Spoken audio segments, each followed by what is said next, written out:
Okay, so obviously we have a circuit that just magically appeared in our video here. This is a circuit we're going to analyze. So we've got a 40 ohm resistor, 25 nanofarad capacitor, 80 microhenry inductor, and a 60 ohm resistor.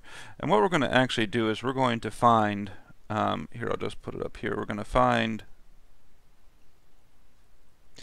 P and Q for all components.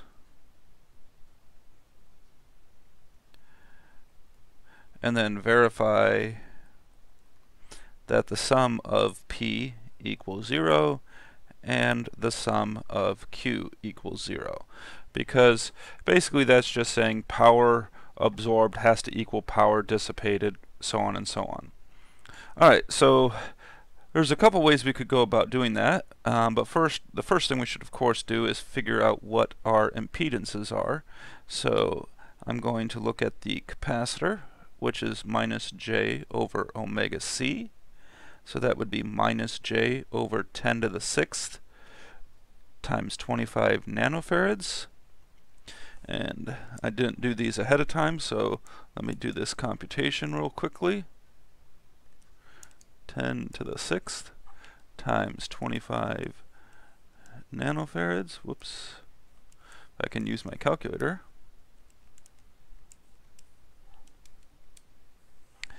And then the inverse of that gets me negative j 40 ohms. And then for the inductor, we would have j omega L, which would be j 10 to the 6th times 80 microhenries, or yeah, 80 microhenries. So again, if I do that computation, it should just be J80, but I'll just going to double check my arithmetic here just to make certain. And yes, it is J80. And of course, I knew it should be J80 just because micro is negative 6, and I've got a 10 to the 6, so those just cancel, and you'd wind up with J80 ohms. So this is J80. And this is minus J40. Alright, so a couple ways we could think about doing this problem. What I'm going to first think about is I'm just going to look at combining these in parallel, because I know that the voltage across each element here is going to be the same. So if I look, for instance, I'm just going to call this plus minus V1. This voltage is the same for the 40 ohm and for the negative J40 ohm. So I'll just combine those in parallel. And I think, remember, we talked about this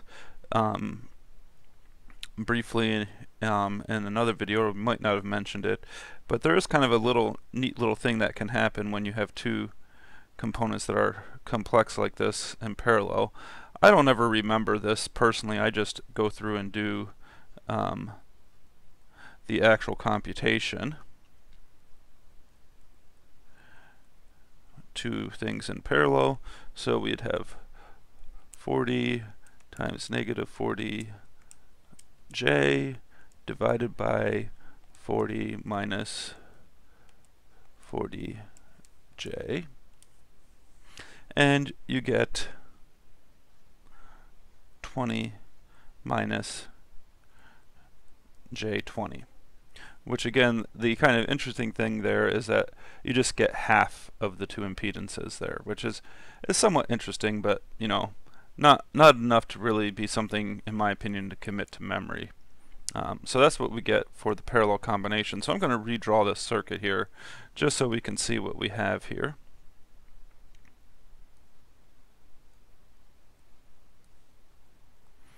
And I'll go ahead and put the 40 at an angle of 0 degrees in here. And then, since I combined those in parallel,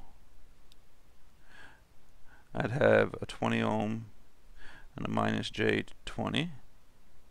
That's what I'd have now. And a J80 ohm.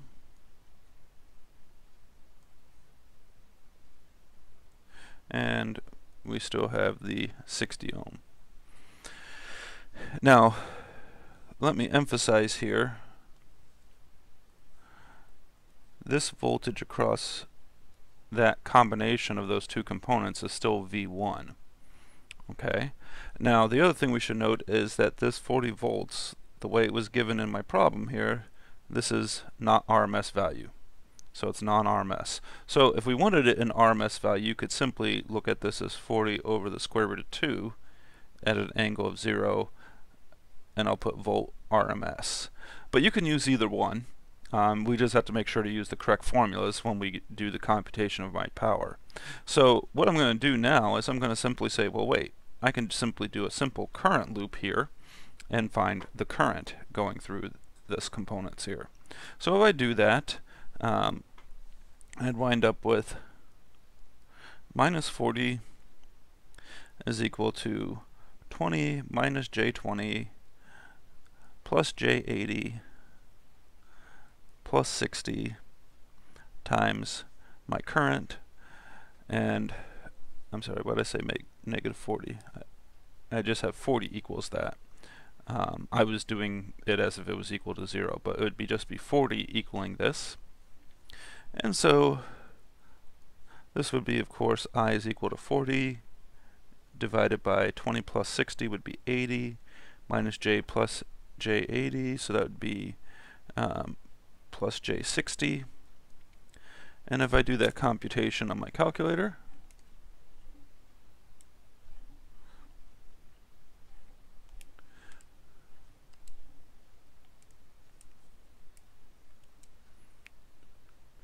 I get 0.32 minus J.24 amps. Okay, so now I can compute the power for all of my components here. So first I'm going to redraw the circuit one more time here. I'm going to go back to what I have originally here. Well, actually, no, I think I'll leave it as, I'll just scroll back and forth. So I'll maybe write off to the side here for our first computations. So let's first just go ahead and take care of the resistor here. So we know that power for our components is the magnitude of the effective current squared times my impedance. Now, the other way you could write this is that this is 1/2 I squared times the impedance. Because remember, to get I effective, you divide by the square root of 2. So, but if you divide by the square root of 2 and you square it, that's just going to get you 1/2. So either one of these formulas can be used. And how do we know which one to use? Well, remember, what is this here? This is, the way I have it written here, this is non-RMS. How do I know it's non-RMS? Because I used 40 in my equation, which was not RMS. Okay, if I had used 40 over square root of 2, I would have an RMS value here. But I didn't do that, I just used the 40. Alright, so then let's look at what the magnitude of I would be. Well, the magnitude of I is the square root of the real part squared plus the imaginary part squared. So the reality is the magnitude of I squared is simply just the real part squared plus the imaginary part squared. So for us, this would be that the magnitude of I squared would be 0.32 squared plus negative 0.24 squared. And so if I do those computations, 0.32 squared plus negative 0.24 quantity squared, we get 0.160 as the magnitude of I squared. Okay, well that's great, because now for the 60 ohm resistor,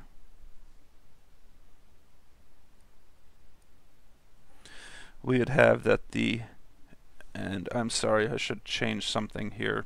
I say power, but I have to be careful. All of these equations here are for S, for complex power. And I'll write it down here, remembering that complex power is then equal to average power, which is P, plus J times Q, which is my reactive power. So very easy mistake to make. Obviously I made it there. I mean, my equations were correct, I was just calling it the wrong thing. So S is going to be equal to my I effective, it's going to be not I effective, it's going to be 1/2 the magnitude of I squared times my impedance. Well, that's just 60 ohms. So we'd have 1/2 times 0.16 times 60 ohms, which would give us 4.8 watts.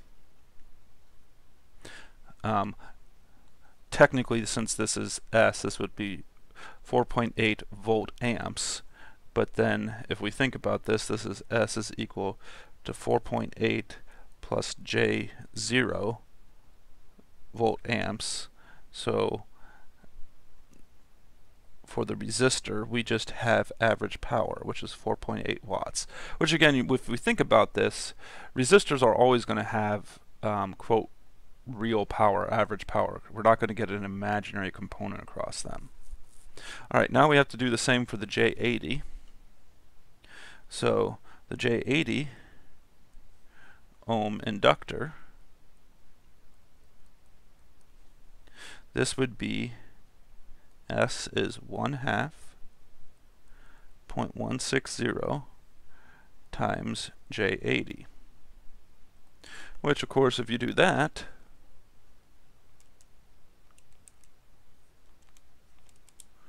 if I do my computations correctly, you wind up with J 6.4 volt amp, which again, if we think about this, this would be 0 plus J 6.4 volt amp. In other words, we only have reactive power for this inductor, which is 6.4 var. Because remember, the unit for reactive power is volt amp reactive. Alright, well, we still have two more components, the 40 ohm and the 25 nanofarad capacitor, which is the negative J40 capacitor. But remember, we had this V1 here that we were going to compute. And V1, of course, is just I times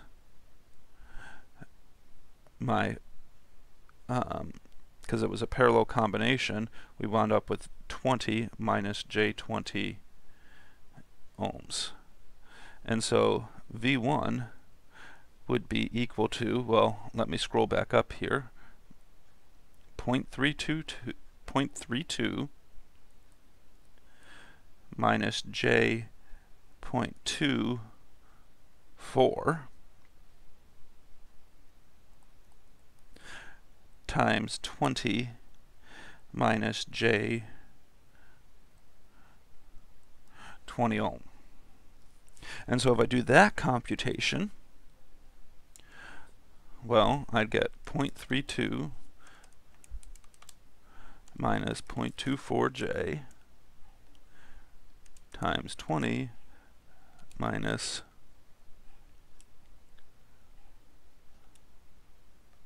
20J, which gets me, if I did my calculations correctly, I'm just double checking that I entered everything correctly. I wind up with 1.6 minus J 11.2. Now, when dealing with voltages, my complex power is equal to the magnitude of my voltage squared over the complex conjugate, and this should be effective.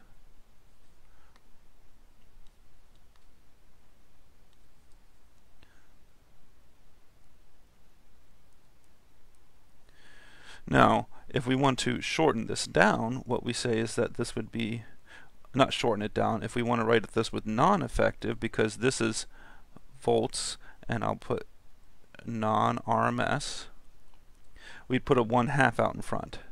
So 1/2 magnitude of V squared over the conjugate of the impedance. Okay, so then let's look at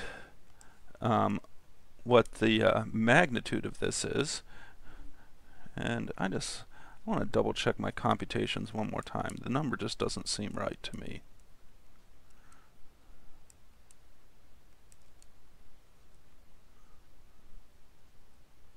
.32 minus 0.24 I times 20 minus 20j. Yeah. So remember that the magnitude of V squared would just be the real part squared plus the imaginary part squared. So if we did this, we would wind up with, I scrolled down too far,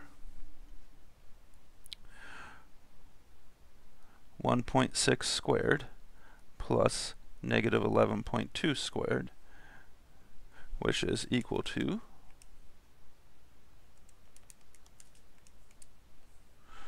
128. And so then if we look here, S, well, let's put down what component we're doing here. We're going to do the 40 ohm, because that's the original circuit, has a 40 ohm resistor. So this 40 ohm resistor, S is going to be 1/2 times 128 divided by the conjugate of 40. But the conjugate of 40 is just 40. Because when you do a conjugate, you're only doing the you're only changing the sign of the imaginary portion. So if we do this, we get 128 divided by 2 divided by 40, and we get 1.6 volt amp, which again means, with our discussion above, that the average power being dissipated is 1.6 watts for the 40 ohm resistor. Then we have now the minus J 40 ohm capacitor.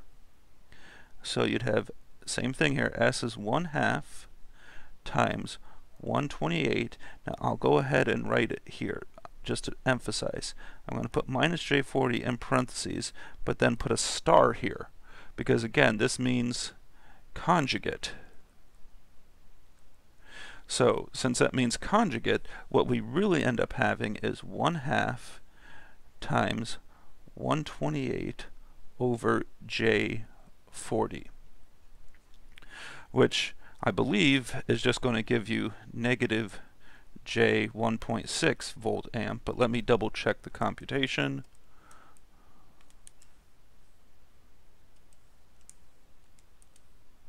Yeah, that is exactly what we get.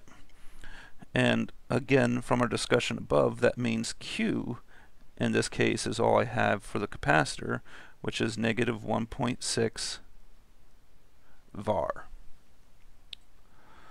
Alright, so we're supposed to find the power of all components. So that means I still have one more, because we have to find the power from the power supply. Now, the power supply here, we have to be careful here, because we do know that complex power is 1/2 times voltage times the conjugate of the current. But I'm just going to draw a portion of the circuit again.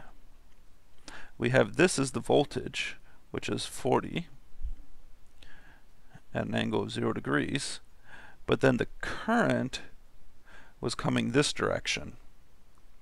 So the current is going to actually, because it's coming in the negative side, I'm going to wind up with an S being negative 1/2 times my voltage times the conjugate of the current that I found. So S would be negative 1/2 times 40 times, and now I've got to scroll back up here again to find 0.32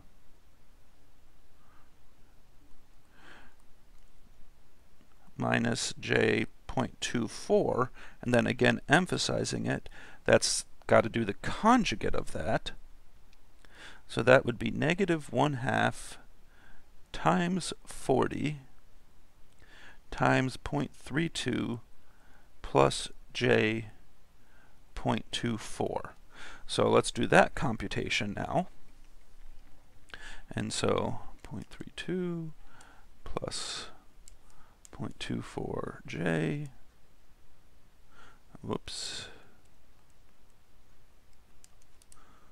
there we go, times 40 divided by 2. And so when I do this computation, I get negative 6.4 minus j 4.8 volt amp. And so for the power, and again, maybe I should write here, this is for, I got the picture drawn here, so that's good. This is for my power supply. So the power supply then has P as negative 6.4 watts and Q as negative 4.8 var. So now let's go ahead and look at all the P's and all the Q's. So we got a P here of 1.6, and then we have another P of 4.8. So if we go back down here, 1.6 plus 4.8 plus a negative 6.4, and if we do all that, we do get 0, meaning that the average power being delivered by that power supply is being absorbed by those resistors, which we know it needs to. Now let's go ahead and look at Q. So Q, we have a negative 1.6 var, and we have a 6.4 var. So 6.4 and negative 1.6. So we have 6.4 plus a negative 1.6 plus from the power supply a negative 4.8, which is equal to 0 as well. And again, we should know that because power's got to be conserved. Alright, so I know this was a long video, but I wanted to kind of go through a very detailed example of computing power for lots of different components. And let me just kind of go back up to the very beginning of this circuit, because computing power is going to be the same for all of these circuits here when we compute power. So the first thing I did was convert everything to impedance. But then I just said, okay, well, I need to find a current or a voltage or something. And the way I chose to do this problem was to combine these in parallel, and then just have this circuit where I could find the current. Another way you could have done this problem, just as a side note, you could have simply done 2 current loops. You could have said, okay, I'm going to do this as I1, and I'm going to do this as I2. You could have written 2 equations and 2 unknowns and gotten I1 and I2. I2 times 40 ohms would give you, well, the magnitude of I2 squared, 1/2 of that, times the 40 ohms would give you the power for that. Then you just have to be careful for the what the current is through the negative J40, because it would be like I1 minus I2. And then I1, you know, you would still get actually get the same current for I1, and so you'd wind up getting it for the J40 and the 60 ohm as well, the J80, I'm sorry, and the 60 ohm. So there are other ways you could have approached it, but the key thing here is that you need to find the current or voltage for the components. Now, typically, you're not going to have to find it for every single circuit component. You're only going to have to find it for like one. Okay, and so maybe you'd have to find it just for the combination of like these 2 components. So you'd still need to find the current, but you wouldn't have to do all of the other components as well. But again, what I did here is just do it slowly, went through and computed the power for every single component using all of the different equations for power. And in this problem, remember, I'll just emphasize it again right here, we had to put the 1/2 in because we had non-RMS values. Or you could have switched everything to RMS and then not have the 1/2 in there. Okay.